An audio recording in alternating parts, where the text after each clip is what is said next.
جو ज़कात और उशर है ना, उसके तो मखसूस मसारिफ हैं। वो 8 मसारिफ सूरत तौबा में बयान हुए, उसके अंदर जानवर नहीं है। इमाम इब्न हज़म रहमतुल्लाह अक्सर बेहतर ये आयत पढ़ते हैं, वमा काना रब्बो का नसिया।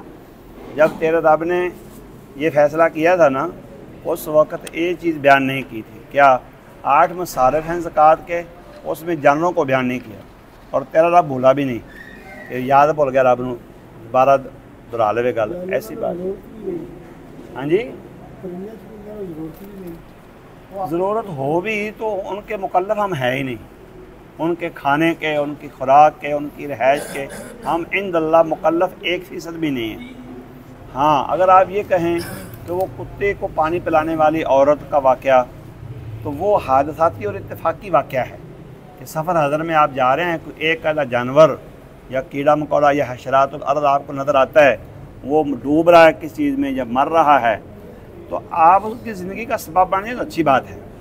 लेकिन ये एक प्लानिंग के तहत इनको खाना डालना, और ख़ासकर जो लोग रोडों के ऊपर खड़े हैं, जाहिर बुद्धू बिजक्कर नत्थू खैरे, और उनको अक़ीदा तौहीद भी पता ही नहीं है अक़ीदा तौहीद क्या है, बल्कि ख़राब अक़ीदे की वजह से लोग उनको रोटी चावल डालते हैं, गोश्त डालते हैं, फिपड़े डालते हैं, और वो लोगों को क्या तासर देते हैं। छोटी सी थैली को गोश्त की 10 रुपये की खरीदो तो गोश्त होता नहीं, फिपड़े होते हैं। हाँ जी, वो ऐसे करेंगे, फिर फेंक देंगे। ये की मतलब है, ये तेरे सिर का सदका देता है। ये जहालत की इंतहा है। ना कुरान में इसका हुक्म है, ना नबी सल्लल्लाहु अलैहि वसल्लम ने सहाबा को सिखाया, ना सहाबा ने ताबीन को बयान किया। जानवर उस वक्त भी मौजूद थे, चीलें भी मौजूद थी। चील का हालांकि लफ्ज़ हदीस में आता है, उसको जिन जानवरों को, जिन परिंदों को मारने का हुक्म है ना, उसमें एक चील भी है। तो ये कौवे और चीलें और कुत्ते और बाज़ और इनको खुराक डालना, ये अल्लाह का हुक्म नहीं है। ये जाए कि ज़कात जैसा अहम फरीज़ा इनके हवाले कर दिया जाए, ये बेवकूफ़ी की इंतहा है। बिल्कुल कतन 1% भी गुंजाइश नहीं है।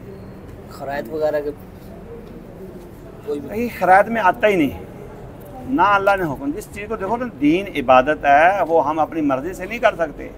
अल्लाह ताला ने सारी इबादत की शक्लें बयान कर दी हैं। ज़कात के मुसारफ अल्लाह ने बयान किए हैं, रिश्तेदार, मस्कीन, यतीम, ठीक है। उसमें अगर परिंदों की ज़रूरत होती है, अल्लाह कहता परिंदों को डाल दो भाई। जब अल्लाह ने बयान नहीं किया तो हम अल्लाह से ज़्यादा हकीम और रऊफ़ और मेहरबान ना बने।